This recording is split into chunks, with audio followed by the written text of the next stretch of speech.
जय जवान जय किसान. सर्व केंद्र साहिल कृषी सेवा या यूट्यूब चॅनलमध्ये मी आपल्या सगळ्यांचं पुन्हा एकदा सहर्ष स्वागत करतो. अर्थातच आपण साहिल कृषी सेवा केंद्र निगडी श्रीवर्धन येथे आहोत.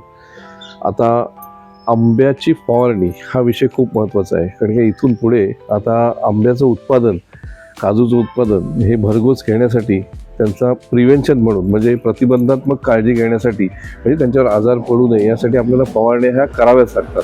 आज आपण इथे बघतोय की ही फवारणीचं पंप किंवा फवारणीची मशीन आपल्यासमोर इथे बघायला मिळते. म्हणजे एक इंजिन असते आणि त्याला STP म्हणजे फवारणीसाठी लागणारी जी STP पंप आहे तो आपल्याला इथे समोर दिसतो. तर इथे आपल्याला दोन प्रकारच्या वस्तू इथे मशीन बघायला मिळतात. इथे एक मशीन आहे ज्याच्यावर जी होंडाची आहे GK200 असं त्याच्यावर लिहिलेलं आहे. ह्या GKचा अर्थ होतो गॅसोलिन आणि केरोसिन. पेट्रोल स्टार्ट आहे. पेट्रोल स्टार्ट आहे आणि केरोसिनला ते रनिंग करतात, बरोबर का? म्हणजे पेट्रोलवर स्टार्ट होतं.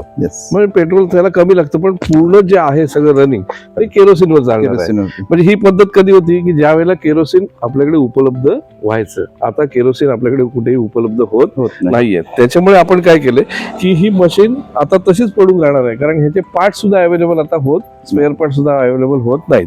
मग ह्याला रिप्लेसमेंट म्हणून आपण काय केलंय ते निव्वळ पेट्रोलचं जे इंजिन आहे 170F हे इथे आता आपण रिप्लेस केलेलं आपल्याला बघायला मिळते. तर मी अर्थातच त्याचे चरपरे सर आहेत, ते चरपरे सरांना मी म्हणजे असा प्रश्न विचारतो की हे आपण आता का केलंय आणि ह्याचा फायदा बागायतदारांना काय होऊ शकतो, कसा होऊ शकतो? सर, आपला प्रश्न आहे की आपण इंजिन रिप्लेस का केलंय. बरोबर. मार्केटमध्ये सर्वात प्रथम केरोसिन मिळणं बंद झालेलं आहे. त्यामुळे शेतकऱ्यांना नाइलाज म्हणजे पर्यायच नाही, म्हणून त्यांना आता पेट्रोल शिवाय पर्याय राहिलेला नाही. कारण 2001 एप्रिल 2014 पासून कंपनीने त्याचं मॅन्युफॅक्चरिंग बंद केलेलं आहे. म्हणजे केरोसिनवर चालणारे सर्व इंजिन बंद करण्यात आलेले आहेत. म्हणजे नुसते इंजिन असो, वॉटर पंप असो, जनरेटर असो, टोटल प्रोडक्शन जे आहे ते टोटल बंद केलेलं आहे. त्याला पर्याय म्हणून त्यांनी पेट्रोल इंजिन चालू केलेलं आहे. आज ह्या ठिकाणी JK200 आपण जे म्हणलं इंजिन हे रिप्लेस केलेलं आहे आपण. ह्या ठिकाणी 170F चं इंजिन लावलेलं आहे. हे पूर्ण पेट्रोलवरचं आणि अतिशय सुंदर आहे. ह्याच्यापेक्षा ऑपरेटिंग ह्याची आणखी सुंदर आहे. मेंटेनन्सला सुद्धा कमी येतो आणि शेतकऱ्यांना फारसं म्हणजे नवीन इंजिन घेण्याची नवीन STP घेण्याची गरज लागत नाही. तोच STP आता आपण त्याला वापरतो. इंजिन बरोबर जो STP होता तोच घेतला, तीच फ्रेम घेतली आणि फक्त इंजिन रिप्लेस केलाय आपण ह्या ठिकाणी. बरोबर. आणि हे आता आपण चालू केलेलं चांगला परफॉर्मन्स आपण पाहूया सर्वांनी, तुम्हीच ठरवूया नक्कीच कसा परफॉर्मन्स आहे त्याचा. आम्हाला थोडासा त्याचा पण डेमो करूया. डेमो पाहूया आपण आता ह्या ठिकाणी. आता आपण प्रत्यक्षात त्याचा डेमो म्हणजे त्याचा परफॉर्मन्स फवारणीचा आपल्याला आता इथे बघायला मिळेल.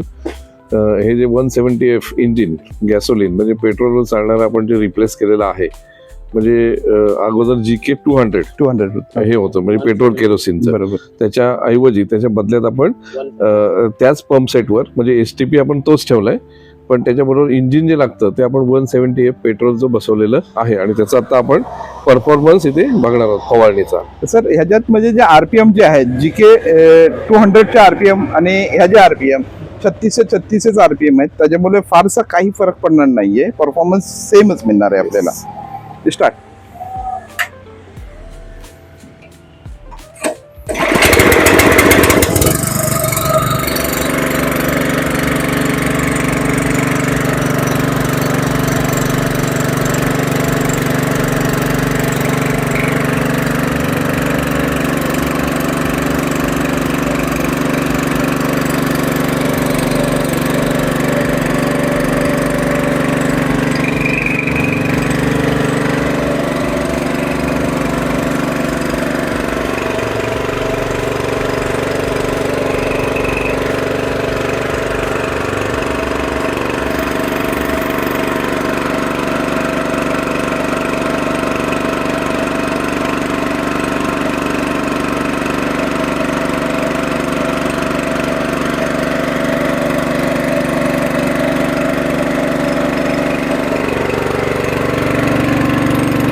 आत्ताच आपण STP पंपाचा जो परफॉर्मन्स म्हणजे फवारणी याच्या मार्फत सुद्धा कशी केली जाते आणि त्याचा प्रत्यक्षात डेमो होता त्याचा आपण आता इथे बघितला.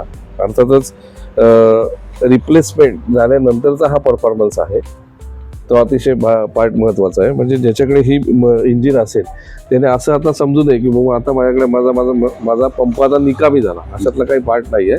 आपल्याकडे साहिल कृषी सेवा केंद्रामध्ये त्याला सोल्युशन आहे. आपण जर आमच्यापर्यंत पोहोचलात तर याला रिप्लेसमेंट आपण म्हणून ही नवीन जी इंजिन आहे 170F पेट्रोलची ऑपरेटेड ती आपण त्याला रिप्लेस करू शकतो. अर्थातच आपण सगळ्यांनी हा आता या व्हिडिओमध्ये परफॉर्मन्स स्प्रेचा आपण बघितलेला आहे, फवारणीचा बघितलेला आहे. हा व्हिडिओ आपल्याला कसा वाटला, आवडला का? आवडला असेल तर नक्कीच लाईक करा, शेअर करा, कमेंट करायला विसरू नका आणि आमच्या चॅनलला सबस्क्राईब करायला विसरू नका. पुन्हा एकदा आपण सर्वांचं साहिल कृषी सेवा या यूट्यूब चॅनलतर्फे मी सगळ्यांना धन्यवाद देतो आणि पुढील आपल्या वाटचालीसाठी नक्कीच शुभेच्छा आम्ही तुम्हाला देतो. धन्यवाद. जय जवान, जय किसान.